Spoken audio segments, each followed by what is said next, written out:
Sila yun. Isa. 20 daw, 1/4.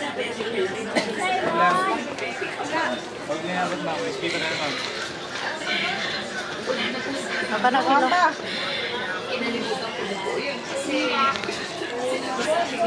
35 naman. 35? Sana? 80 ang kilo. Walang pinagkaiba ang nakaraan sa kasalukuyan dahil may nagawa ako noon na ikinahingi ako sa ngayon.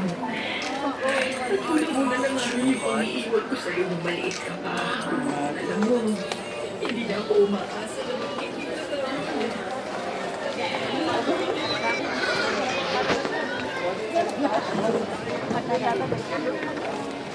Kaluan na hindi na ako mamutin. Huwag sila sa kawadon ba? Hindi na sila na. Ay, siguro siya kayo. May tilang naman eh.